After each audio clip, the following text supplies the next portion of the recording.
Bonjour à tous, merci de nous retrouver cette semaine pour la nouvelle édition de 100% Marché, votre rendez-vous hebdomadaire de décryptage de l'actualité économique et boursière. Aujourd'hui, m'accompagneront Gérard Rampeau. Bonjour Mathieu, bonjour à tous. Responsable des programmes à l'école de la Bourse, et Laurent Albi, président de la FAT. Bonjour Mathieu, bonjour Gérard, bonjour à tous. Nous, brièvement, le sommaire, bilan de la semaine, puis les tops et les flops. Nous ferons un focus sur les législatives et nous clôturerons l'émission avec ce qu'il ne faudra pas manquer la semaine prochaine. On commence tout de suite l'émission avec la première rubrique, c'est le bilan de la semaine.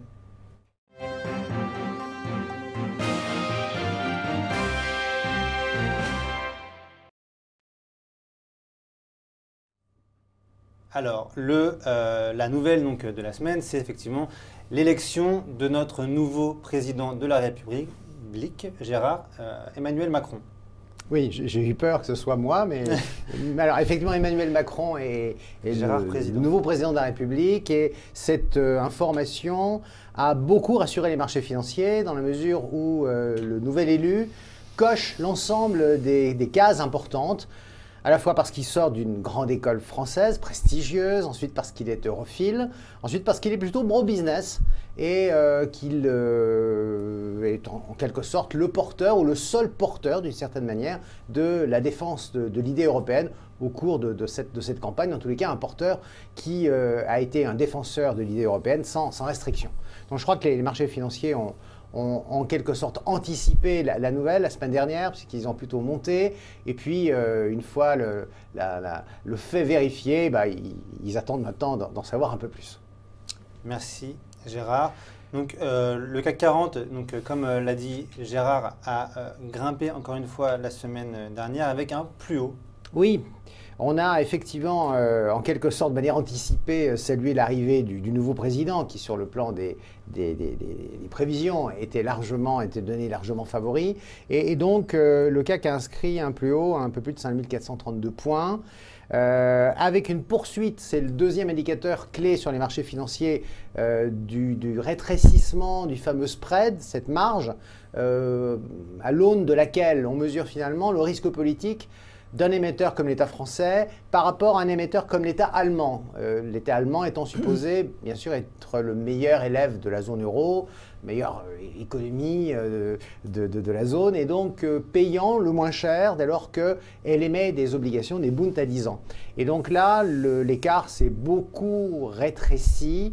Il est passé en dessous de 40 points de base ces dernières heures, et on est revenu quasiment à la norme de ce qu'était le spread franco-allemand au cours de ces dernières années, hors période de risque intense. J'évoque là, pour mémoire, la crise de la zone euro, où là on était monté parfois à 1,80% de plus, donc 180 points de base, ce qui était énorme. J'ajouterais que ces derniers temps, finalement, même si le spread s'était un peu écarté avec le risque Le Pen ou le risque Frexit, de la sortie du franc, du retour au franc, l'idée c'est qu'on a quand même une Banque Centrale Européenne qui est intervenue à travers un quantitative easing et qui a contribué, là encore, à rassurer les uns et les autres et à réduire le spread, même dans les périodes où il y avait une sorte de doute juste avant le premier tour. Merci Gérard. Laurent, tu as décidé de nous parler du CAC. Donc, qu'est-ce qu'on doit attendre un petit peu du CAC selon tes charts? Alors, techniquement parlant, on est dans un exemple typique du vieil adage de Wall Street, achetez la rumeur, vendez la nouvelle, puisque, comme Gérard l'a dit, nous avons eu des opérateurs qui se sont immédiatement positionnés à l'achat à l'issue donc du premier tour qui mettait donc Emmanuel Macron en tête. Et puis hier, en fait, cette nouvelle qui n'en était plus une, puisqu'elle était pricée par le marché, a donc été une opportunité pour les opérateurs de prendre leurs bénéfices, d'où cette couverture en nuage noir que vous avez à l'écran. Voilà, je vais zoomer un petit peu pour vous permettre de la voir. On montre bien qu'il y a eu hier donc des ventes qui ont été réalisées autour des 5400 points. Alors le marché maintenant est en recherche d'un nouveau catalyseur qui sera donc un nouveau prétexte, j'ai envie de dire, pour continuer à payer ce marché qui par ailleurs reste fort. J'en veux pour preuve ce gap haussier, donc vous le voyez à l'issue du premier tour, où on a consolidé derrière, c'est-à-dire qu'on n'a même pas eu de vente significative. On a un CAC 40 qui est resté très fort et qui, après avoir consolidé pendant toute la semaine qui a suivi le 4 avril, est reparti à la hausse. Donc, je m'attends à des petites prises de profit tout au long de la semaine. À noter que ce matin, on est toujours au-dessus des 5400 points. On pourrait revenir, vous le voyez, autour des 5300, à moins que le CAC décide de continuer sa course directement dès demain à la hausse. Ce n'est pas mon scénario préféré, mais c'est possible. En tout cas, il faut rester à l'achat. Il y a deux stratégies. Soit on essaye de payer un repli. C'est quoi le risque? Eh bien qu'il n'y ait pas de repli. Soit effectivement, on rentre dès maintenant et le risque, c'est effectivement de manquer un prix plus intéressant. Donc personne ne sait comment vont se comporter les opérateurs dans les 48 voire 72 prochaines heures. En tout cas, on est sur un marché qui est resté fort, qui devrait continuer de progresser. Donc c'est très tactique. C'est pour ça que j'ai choisi un turbo call avec une barrière désactivante un petit peu loin, mais pour être sûr que on n'allait pas être coupé par un excès de volatilité. Il est sous la borne basse du gap haussier. En tout cas, on devrait, comme je vous le disais il y a quelques instants, continuer de bien progresser à très court terme sur l'indice parisien. Et c'est la raison pour laquelle j'ai donc choisi un turbo call de code TY74B. Alors un turbo call de code TY74B avec un prix d'exercice et une barrière désactivante à 5100. Ce produit est d'échéance septembre et son effet de levier est à 19. Le produit pouvait être acheté ce matin à 2,45 € prix unitaire lorsque le CAC était à 5403 points. On enchaîne avec donc la dernière partie de ce bilan. Finalement avec ce qui se passe aux États-Unis. Mais on ne va pas se plaindre, aux États-Unis, les fondamentaux restent bons. En tous les cas, c'est ce que nous dit la Federal Reserve, qui est plutôt confiante quant à la possibilité de l'économie américaine de connaître une nouvelle année de croissance économique, même si, comme c'est le cas habituellement, le premier trimestre a été un peu faiblard. Mais à l'issue de la politique, de son conseil de politique monétaire, on a décidé de ne pas bouger, même si en même temps on a annoncé, c'est preuve d'une certaine manière qu'on est quand même relativement confiant dans la robustesse de la croissance économique américaine, qu'un relèvement des taux de la Fed n'était pas exclu au mois de juin prochain. Et donc nous demeurons tous dans l'expectative en attendant, j'allais dire, une sorte de préparation faite par les membres de la Fed dès lors qu'ils lèvent les taux afin de ne pas surprendre les marchés. Ils ont l'habitude de l'annoncer à demi-mot, en tous les cas dans un langage relativement convenu. Donc attendons les prochaines déclarations des uns et des autres. Concernant la zone euro, eh bien l'activité va mieux.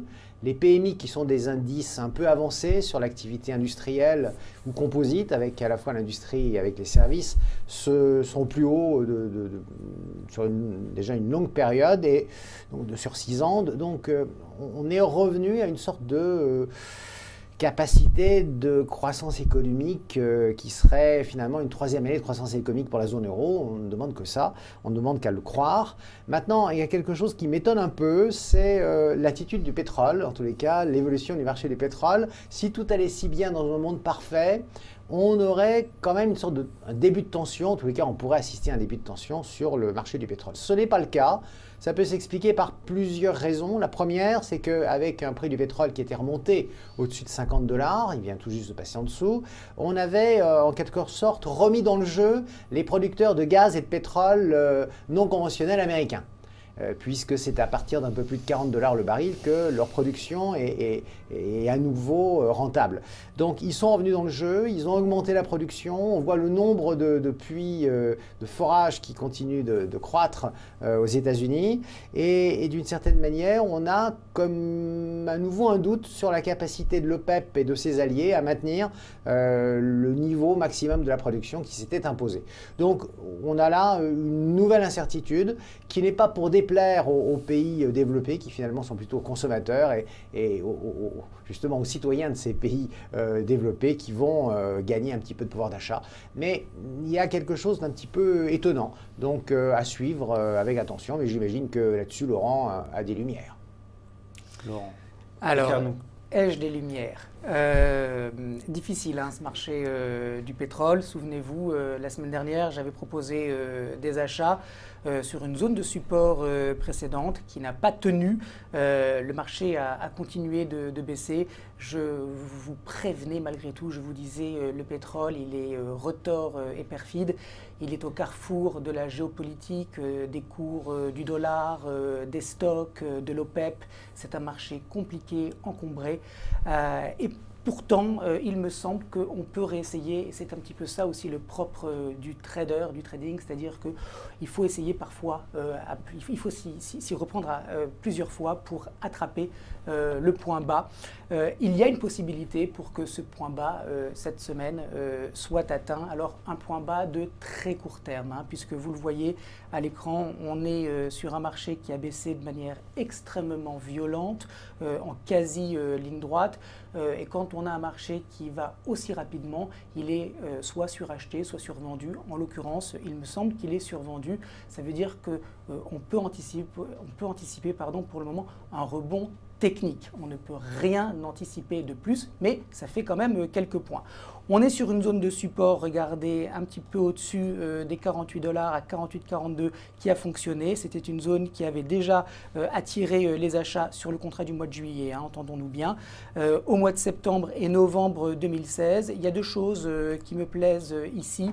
D'abord, cette longue bougie noire, sans aller trop loin dans les explications techniques. Quand on a comme ça une séance de vente qui vient après une baisse aussi significative, cela peut s'apparenter à ce qu'on appelle en anglais un sell-off, une capitulation.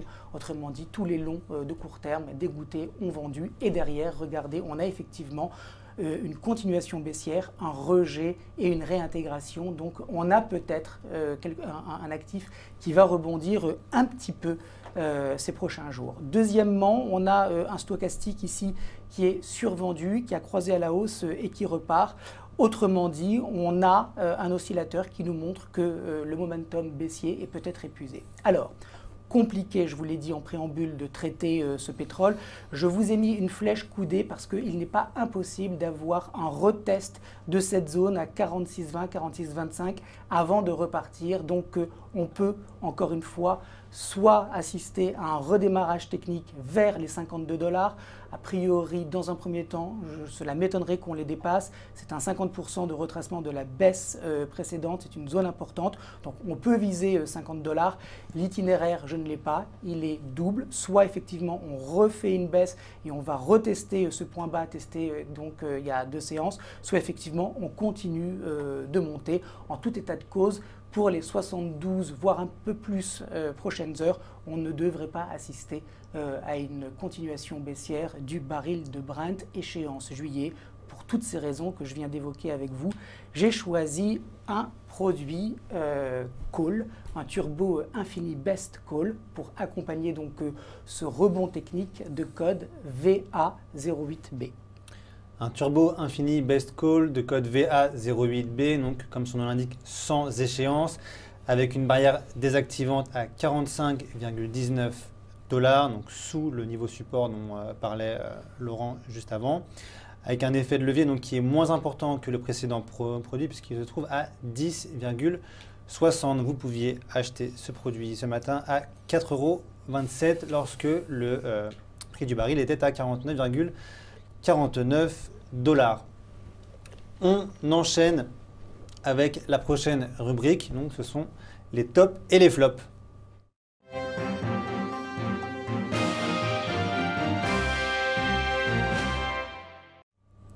Gérard, quels ont été les performeurs de cette semaine? Mais écoutez, mon cher Mathieu, les performeurs ont été surtout liés au secteur des utilities, qui est un secteur qui intéresse de très près l'État, les pouvoirs publics. Et d'abord, en premier lieu, EDF, qui est un dossier éminemment politique. C'est le premier dossier industriel auquel va devoir, d'une certaine manière, s'attaquer Emmanuel Macron. C'est un Everest, puisqu'aujourd'hui, entre la loi de transition énergétique qui prévoit la réduction de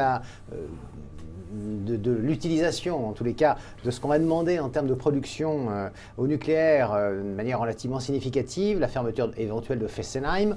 On a eu, au cours de la semaine dernière, toute une série de rumeurs de marché indiquant que le prochain président accepterait de donner un délai supplémentaire parce qu'on n'aurait peut-être pas la possibilité de immédiatement remplacer Fessenheim par une autre installation qui ne serait pas encore en démarrage. Et ça a entraîné, en début de cette semaine d'ailleurs, un communiqué de presse d'un porte-parole officiel d'Emmanuel Macron expliquant que dans son programme, il était bien question de respecter la loi de transition sur l'énergie et donc d'abaisser la part du nucléaire. Donc on peut le voir, déjà des dossiers qui bougent et en tous les cas, on en essaie d'anticiper ce que fera le prochain président. Ça, c'est le premier point. Ensuite, Zodiac Aerospace, c'est une histoire de fiançailles compliquées, de mariage peut-être inabouti. La fiancée s'appelle Zodiac, elle est supposée être très belle, mais elle a fait comme beaucoup de personnes de son âge qui se rendent à leur premier bal. Elle a fait énormément de profit warning et ça a rendu le mariage un peu plus compliqué. Et d'une certaine manière, le fiancé qui s'appelle Sajem est en train d'hésiter et son principal conseiller qui est TCI, qui est un hedge fund de type activiste, c'est un hedge fund qui essaye de tirer parti de certaines situations spéciales, lui ne cesse de murmurer à l'oreille des investisseurs qu'il ne faut pas que ce mariage se fasse et s'il doit se faire, il ne se fait pas au bon prix. Et donc on a en même temps la famille de la mariée, donc les familles fondatrices et qui contrôlent encore une part importante du capital de Zodiac qui menacent de rompre les fiançailles et de continuer une vie solitaire. Donc beaucoup de bruit autour de ce dossier dont on ne sait pas très bien s'il va aboutir ou pas. Donc toujours un feuilleton qui continue. Et puis Suez et Veolia, deux utilities qui sont en pleine forme. L'une, Suez, a réussi un mariage aux États-Unis avec la partie eau de General Electric et c'est plutôt extrêmement bien pris par le marché.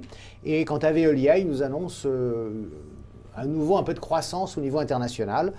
Même chose pour Nokia qui, lui, a tendance peut-être à rassurer les marchés en expliquant qu'il serre un peu il maîtrise mieux ses coûts et qu'il repart sur de nouvelles bases, exactement comme Engie qui se réinvente tous les jours, qui continue de se réinventer et qui fait partie, là encore, des tops de la semaine. Merci Gérard pour ces analyses matrimoniales. Je donne la parole à Laurent, lui qui a choisi de nous parler d'Engie. Oui, et je ne vous parlerai pas de fiançailles ni de mariage, mais bien de moyennes mobiles, de supports de résistance, de creuses et de sommets ascendants. Vous l'avez compris, nous sommes dans le registre de l'analyse technique et de ce point de vue-là, Engie est fort bien construite, puisque vous le voyez depuis le mois de février, on est dans un mouvement acheteur avec, vous le voyez, ce dernier sommet dans la baisse, sommet du mois de décembre qui a été dépassé de manière très significative. C'était un point important puisque c'était la ligne de partage des eaux entre une tendance baissière et une tendance qui pouvait potentiellement se retourner. Vous voyez que la séquence directionnelle a été interrompue avec ce passage au-dessus de cette résistance. D'ailleurs, une fois franchi, les investisseurs ont élu ce niveau comme nouveau niveau de support. Et c'est ce qui s'est passé ici, vous le voyez, avec des opérateurs qui avaient mis leurs ordres vraisemblablement en carnet en profitant éventuellement d'un repli. Il a eu lieu, le marché est reparti et vous le voyez, en zoomant un petit peu, on est maintenant en présence donc d'une tendance de court terme qui est haussière, une moyenne mobile à 50 périodes qui est également bien orientée avec, vous le voyez, des creux qui se sont arrêtés juste au-dessus de cette moyenne mobile. Nous avons fait il y a quelques jours un nouveau sommet dans ce mouvement débuté en février. Autrement dit, on devrait aller maintenant rejoindre ce niveau des 14,50 €, voire un petit peu plus haut, peut-être vers les 15 €. On a une grosse zone de résistance entre 14,30 et 14,60. C'est notre objectif a priori de prix, mais enfin, ceci dit, ça peut tout à fait continuer. Nous savons tous que nous ne savons jamais finalement où est-ce qu'une tendance va s'arrêter. C'est le propre d'une tendance. Alors pour le coup, là, à court terme, on voit qu'on est quand même dans un schéma de consolidation de moyen terme. C'est pour ça que j'ai élu ce niveau à 14,50 comme un objectif. On verra bien après s'il y a encore du potentiel haussier pour re-accompagner ce mouvement. Alors, dans ce contexte qui est donc haussier à court terme, j'ai choisi un varan call de code T comme Théophile, L, N comme Nicole, attention, 36B, B comme Bernard. Un varan call de code TN36B qui vous permettrait de profiter d'une hausse du titre NJ avec un prix d'exercice à 14,50 € d'échéance septembre 2017. Donc ce produit n'a pas ce risque de se voir désactivé. L'effet de levier est à 11,99, le delta à 30,20, ce qui en fait un produit adapté et vous pouviez acheter ce produit à 7 centimes pièce ce matin lorsqu'Engie cotait 13,9 €. Donc des performeurs, donc de 6 à presque 14%. On enchaîne maintenant avec ceux qui ont le moins bien performé. Oui, Gérard, Mathieu a eu plus de mal à en trouver, mais on en a trouvé quelques-uns. J'ai trouvé un Jean qui pleure, un Jean qui rit. Mon Jean qui pleure, c'est le JC Deco qui perd 6% la semaine dernière et qui souffre en réalité de la partie asiatique de son activité, tout particulièrement d'ailleurs en Chine.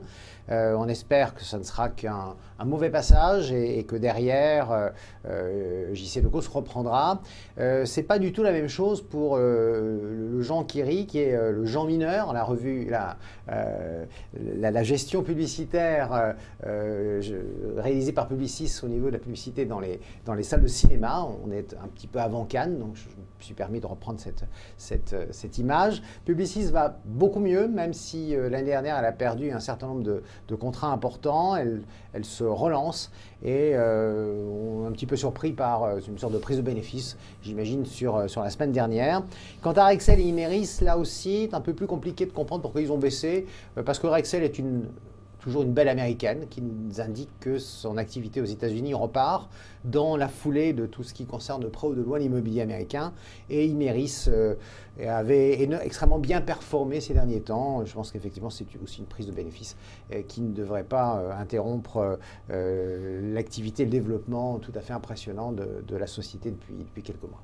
Ce qu'on peut dire, Gérard, une seconde par rapport à Imerys, c'est que c'est une société donc, qui est positionnée sur les produits de base et que c'est un secteur qui, en ce moment, Gérard, souffre. Et donc, vous le savez, une société et le cours de bourse d'une société est parfois impacté par la tenue générale du secteur. Et on a un secteur actuellement qui est mal orienté. Ça explique peut-être...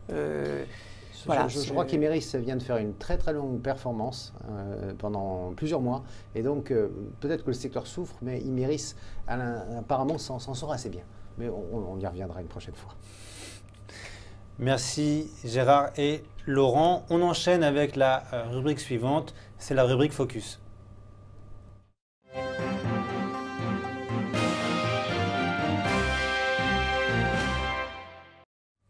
Alors Gérard, vous voulez nous parler dans un premier temps des surprises économiques et politiques de 2017.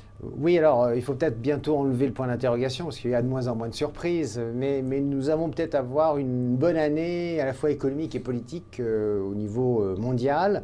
Sur la zone euro, effectivement, le risque politique ayant continuer à se dégonfler, même si les choses ne sont pas tout à fait, la messe n'est pas tout à fait dite. On peut simplement rappeler que le spread OAT Bund, comme je l'ai indiqué tout à l'heure, a beaucoup baissé. Il est revenu dans son niveau tout à fait normal, de l'ordre de 40 points de base.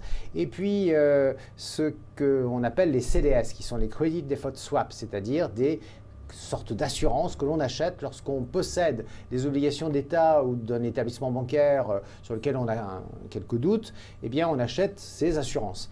Eh bien le prix de ces assurances a à nouveau baissé depuis, donc on connaît le résultat des élections, mais c'était un moyen pour les investisseurs de se protéger d'une éventuelle arrivée d'un candidat qui n'était pas celui qui était espéré par les marchés financiers. Et bien entendu, dans les perspectives d'un Frexit, c'était une possibilité pour les uns et pour les autres de protéger leur portefeuille face à un défaut. Aux États-Unis, simplement, on peut rappeler qu'on vient d'atteindre les 100 premiers jours de l'administration Trump et j'ai intitulé d'une certaine manière cette phase « Beaucoup de bruit pour rien ». C'est un peu shakespearien peut-être comme titre, mais tant pis. En tout état de cause, les tweets ne font pas une politique et en tous les cas n'inscrivent pas l'action d'un État dans la réalité du droit et bien sûr de la législation. Donc pour le moment, je suis bien incapable de citer les mesures prises par l'administration Trump qui, par rapport à ses devancières. Et l'administration qui, je vais prendre un seul exemple, a réussi à doubler par le Sénat et la Chambre des représentants, le Sénat tout particulièrement, le nombre vraiment le plus faible des hauts fonctionnaires qui sont dans sa main. C'est le fameux spoil system à l'américaine. Vous avez 600 ou 700 dirigeants d'administration fédérale que vous avez le droit de changer. Et lorsque vous voulez les changer, eh bien, vous devez proposer leur nomination au Sénat. Et le Sénat doit les approuver. Et pour le moment, le nombre d'approbations de ces nouvelles nominations est extrêmement faible, beaucoup plus faible que pour l'administration précédente. On rappellera en plus que pour l'administration précédente, et je parle là du premier mandat de l'ancien président américain, Obama, eh bien, dans les 3 mois, l'État américain s'était retrouvé avec une loi de finances. Là, on n'en est absolument pas là. Et on n'en est qu'aux prémices de cette loi de finances. Donc il y a beaucoup de retard à l'allumage et donc beaucoup de bruit pour rien. Merci Gérard. Tant qu'on parle des États-Unis, Laurent, tu as décidé de nous parler du S&P, donc faire une analyse. Effectivement. De l'indice. Alors, on a choisi le S&P parce qu'il est maintenant au seuil d'un franchissement de résistance important. Le marché était haussier depuis donc l'élection du nouveau président au mois de novembre. Vous voyez donc ce rallye significatif. Et puis, à partir du mois de mars, il y a eu effectivement une hésitation des opérateurs à continuer de payer les mises en œuvre à venir, les promesses de Donald Trump. Et on a donc un rapport de force qui est revenu à l'équilibre entre acheteurs et vendeurs. Et c'est ce qui explique cette consolidation latérale que vous voyez ici entre cette zone de résistance à 2400 points et cette zone de support à 2322 points. Alors, dans la foulée donc, des marchés européens, on a un S&P qui est reparti donc, à la hausse après s'être rapproché de la zone de support pour aller tester la zone de résistance. On voit très bien ici le test avec cette bougie en forme d'étoile filante qui est venue vraiment à quelques points ou quelques quarts de point tester ces 2400 points. Et puis derrière, on a eu une stabilisation des cours, ce que j'appelle moi une zone de congestion qui s'apparente a priori à de la pression acheteuse juste sous la résistance. Alors il y a 2 manières d'accompagner ce qui pourrait bientôt être un breakout, c'est-à-dire un franchissement de la résistance pour une continuation haussière donc, de la tendance. C'est soit de payer tout de suite sous le niveau en actant, j'ai envie de dire, cette accumulation sous les 2400 points, soit on préfère attendre un petit peu pour avoir un peu plus de confirmation, c'est-à-dire laisser le marché nous confirmer qu'effectivement les acheteurs sont bien les maîtres du jeu et ça se manifesterait donc par un dépassement de ces 2400 points avec un prochain objectif de cours à 2450. Donc vous le voyez, a priori, ce ne sont que des considérations tactiques, rentrer avant ou après une résistance en fonction de son aversion pour le risque. Certains opérateurs aiment bien avoir une confirmation donc, des investisseurs avant de rentrer.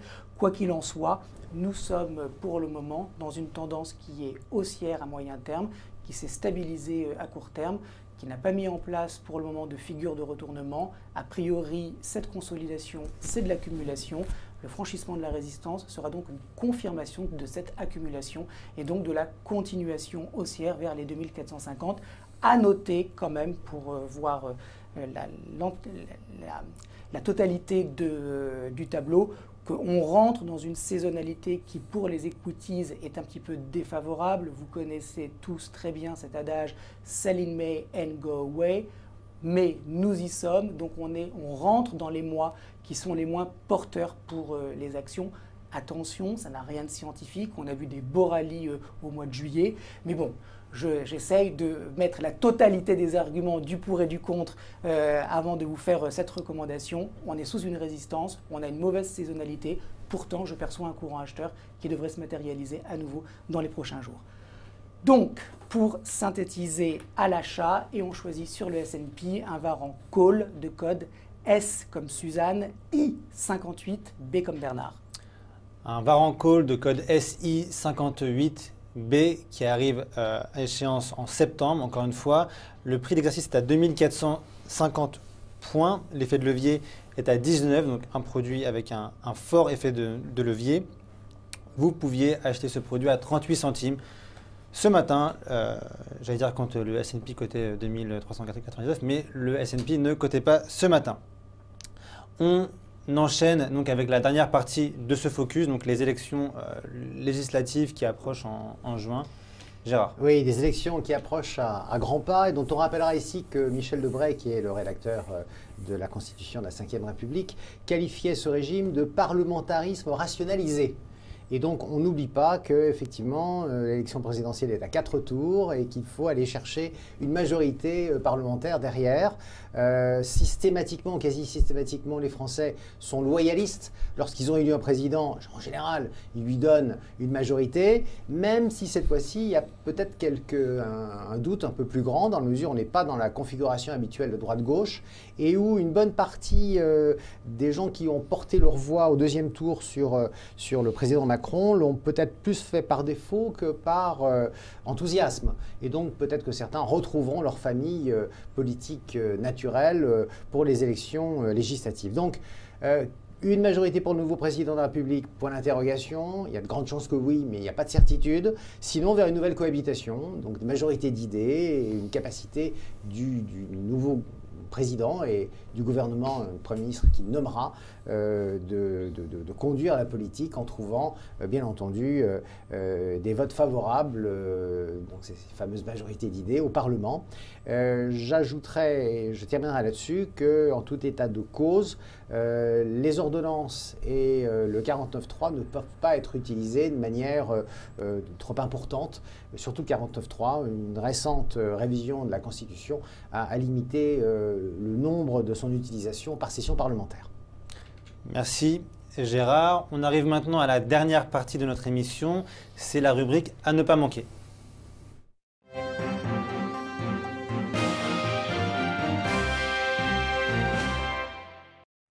Alors Gérard, que devrons-nous suivre la semaine prochaine ?